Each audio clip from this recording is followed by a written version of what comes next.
por aí.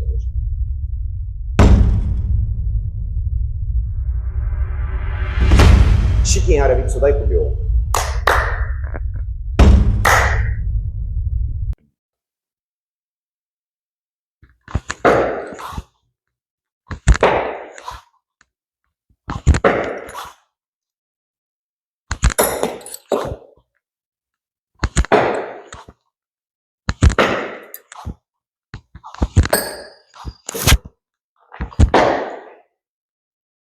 Tentei acertar o Shuriken dentro do Shuriken, mas não deu certo. Não entrou. Será que é porque é de ferro?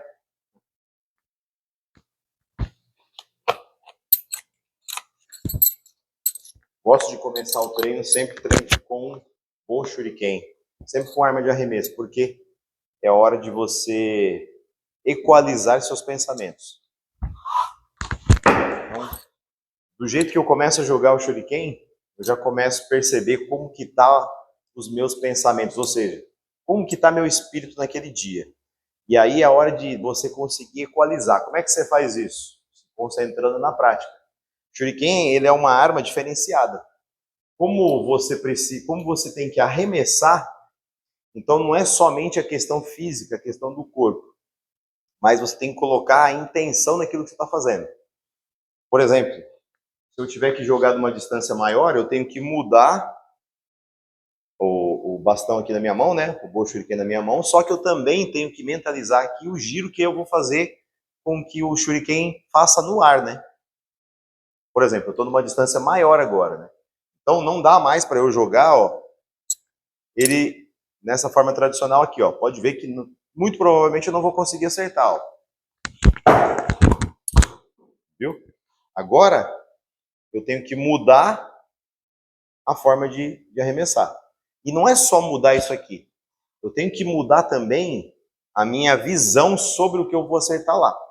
Como assim? Eu tenho que mentalizar o Bo Shuriken fazendo esse movimento agora maior, um movimento maior do que eu estava fazendo antes, para que ele encaixe lá, tá? Então não é uma coisa tão simples como você imagina. É simples, mas também não é. Por quê? Você tem que colocar o fator mental agora no que você está fazendo, né? Não deu, né? Mas ele voltou para mim.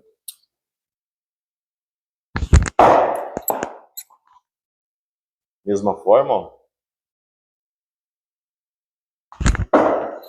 Você viu que já começou a bater diferente, né? Ainda não deu. Agora sim. Entendeu? Então, essa é uma questão, é um ajuste que você tem que fazer, e não é somente um ajuste na mão, é também um ajuste aqui na cabeça, é o principal, tá? Você saber como que você joga ele numa distância como essa, né? Se eu tô próximo do meu adversário, né? Ó. Agora, se eu estou numa situação maior, não cabe mais o mesmo movimento, eu tenho que mudar o movimento. Só que eu tenho que mudar o movimento, só que na hora que eu jogo, eu tenho que pensar no Shuriken fazendo esse giro, para que eu possa encaixar lá, né? Eu tenho que pensar no giro, eu tenho que pensar no giro para que ele encaixe lá. Não é tão simples assim. Uma das armas que eu mais curto é essa aqui, ó, Yari. E é a primeira arma do guerreiro, né? A primeira arma do guerreiro é essa. Por quê? Porque na batalha, você luta à distância. Tudo começa com a distância. A primeira arma do guerreiro era a lança, depois o arco e flecha. Então, qualquer guerreiro que ia para uma batalha, ele tinha que dominar primeiro essa arma aqui, ó. Essencial para salvar a sua vida. Yari!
Uma arma incrível. Poder de alcance muito forte.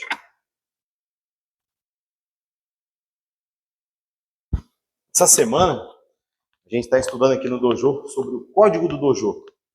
Vamos dar uma olhada no código? Esse código, tá, pessoal? Ele não foi desenhado por mim, esse código. Esse código, ele na verdade, ele foi escrito, né, no dojo onde Takamatsu Sensei treinava. Takamatsu Sensei treinava no dojo do seu avô, Sensei Toda. E lá na entrada do dojo do Sensei Toda, tinha logo na entrada esse código aqui. Era o código do dojo. Vamos falar agora sobre as diretrizes do código. Diretriz número 1. Saber que a paciência vem em primeiro lugar. Aqui, né, pessoal, faz um convite aí e já um esclarecimento para todas aquelas pessoas, né, que querem, que iniciam o treinamento. Você não deixar de lado os seus desejos, a sua ansiedade e a pressa, você não vai conseguir ter êxito. Nas artes marciais funciona assim. Você tem que ter paciência para poder saber, para poder reconhecer que a hora certa ela chega. Uma hora de você se graduar, a hora de você evoluir. Um kata que você vai aprender, muitas vezes você vai ter que repetir ele várias vezes. E essa repetição, ela vai trabalhar isso em você, ela vai ajudar a desenvolver a paciência em você. Então, tudo isso faz parte de um processo, né? Segunda parte aqui, ó, saber que o caminho do homem ele vem da justiça. Aqui já uma frase já está bem clara, né? A vida ela pode não ser justa, né? Mas o caminho do homem ele tem que ser justo. Eu, principalmente como professor, né? Eu vejo meus alunos, eu sou justo com todos eles, né? Alguns alunos têm uma dificuldade motora, alguns alunos têm dificuldade de relacionamento, se relacionar no treinamento com outro aluno, né? Então, todos têm dificuldades, todos nós temos dificuldades. Mas através dessa justiça, né, que o professor ele tem que ter com os alunos, ele tem que dosar isso e entender que às vezes uma pessoa que, por exemplo, ela tem às vezes alguma necessidade especial, às vezes ela tem alguma dificuldade, ela pode sim ser avaliada de acordo com, de uma forma justa, relacionado à sua dificuldade, né? Pensa assim, uma pessoa que ela não tem um braço, por exemplo. Pensa uma pessoa que ela tem só um braço. E aí ela vai treinar Kamae. Ela não tem como colocar imagina que ela tem o braço esquerdo, ela não tem como colocar o braço direito porque ela não tem, né? Na hora de fazer rolamento, ela não tem como colocar os dois braços no chão. Ter um membro do corpo, por exemplo, ela deve ser excluída de exame, ela deve ser excluída de trocar de faixa, deve ser excluída de evoluir, porque a natureza não contribuiu. Aí cadê o homem que tem que fazer a justiça, né? Então eu já tive alunos, né?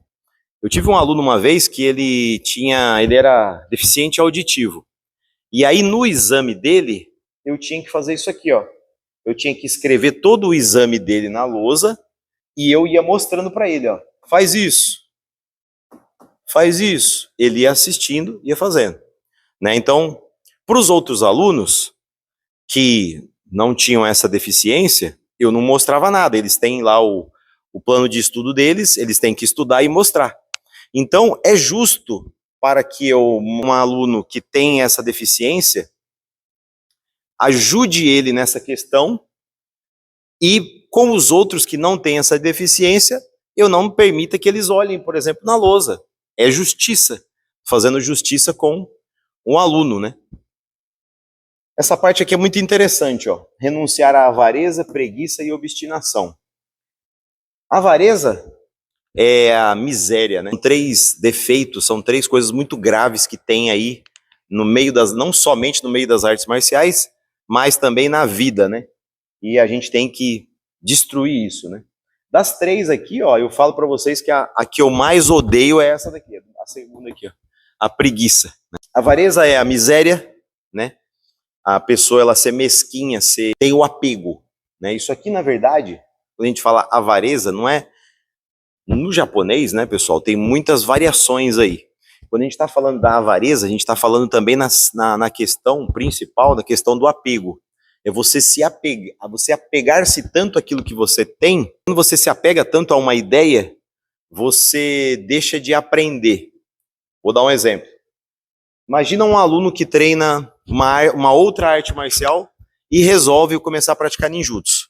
Aí, no meio do treinamento do ninjutsu, ele fisicamente, o corpo dele, a memória muscular do corpo dele leva ele para uma forma, por exemplo, vamos falar que ele é um karateka, vamos falar que na forma como ele vai fazer o ataque, ele faz o ataque com a mão aqui assim, de karateka, né?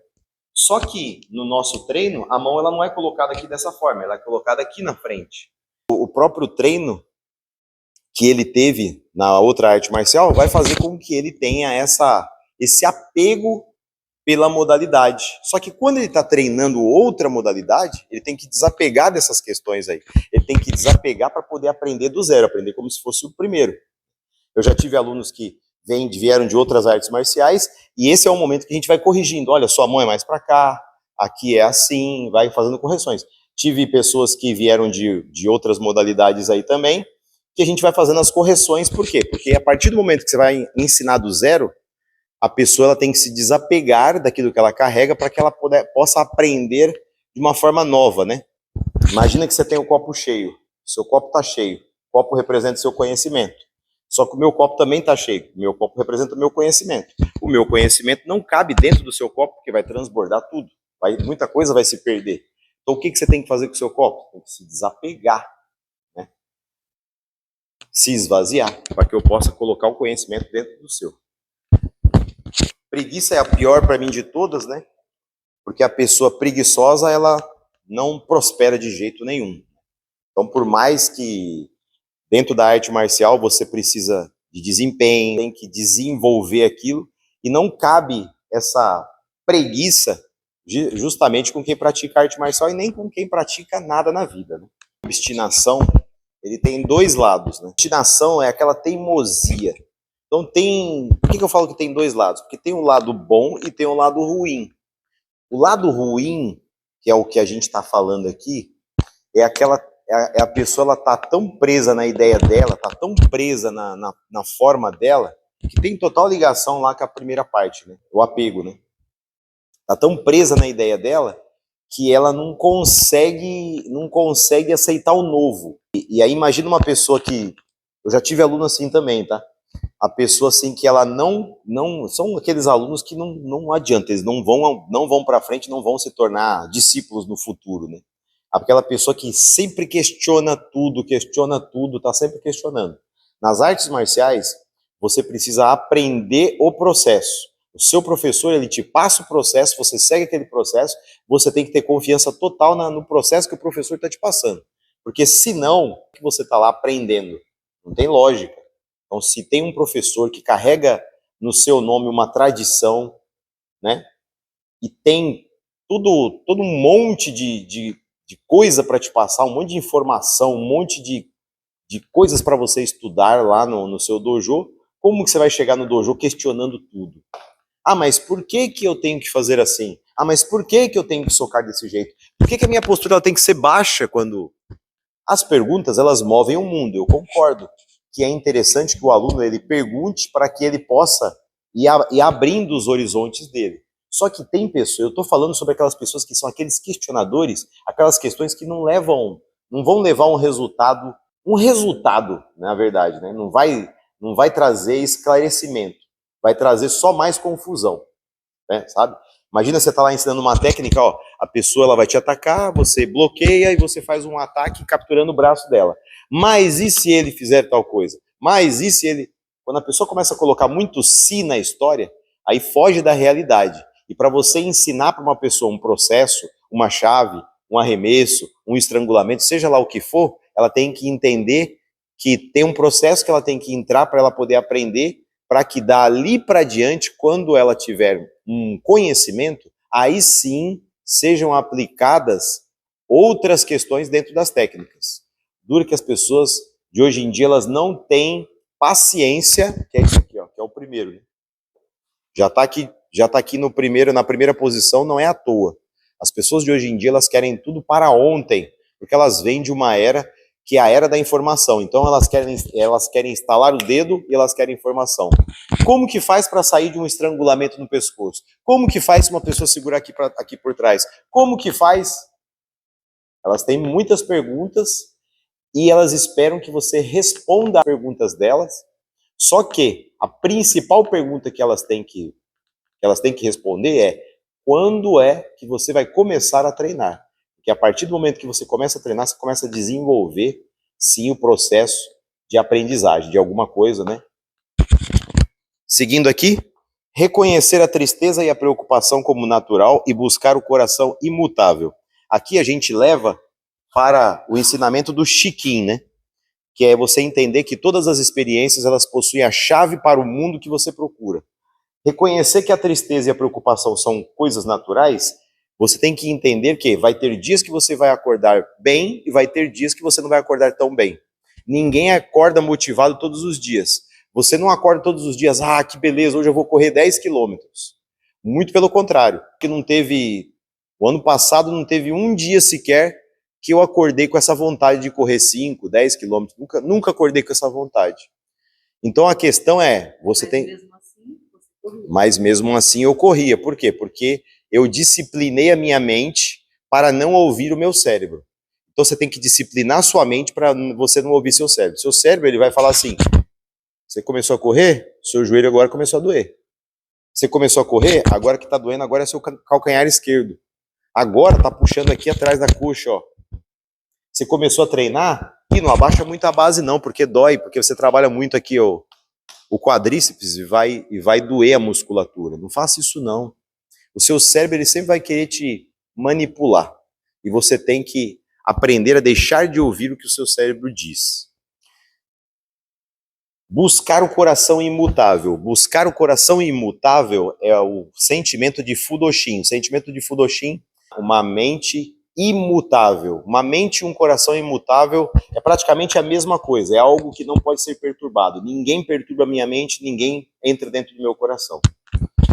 Não se desviar do caminho da lealdade e, com equilíbrio entre a caneta e a espada, sempre aprofundar no coração do Budô. Aqui está falando para a gente justamente sobre essa questão da caneta e da espada, a questão do estudo, de você estar sempre buscando conhecimento, né? Buscando o equilíbrio entre o estudo e o treinamento. Se a pessoa ela só estuda, mas ela não tem uma visão para onde ela está indo, né? Já comentei isso aqui.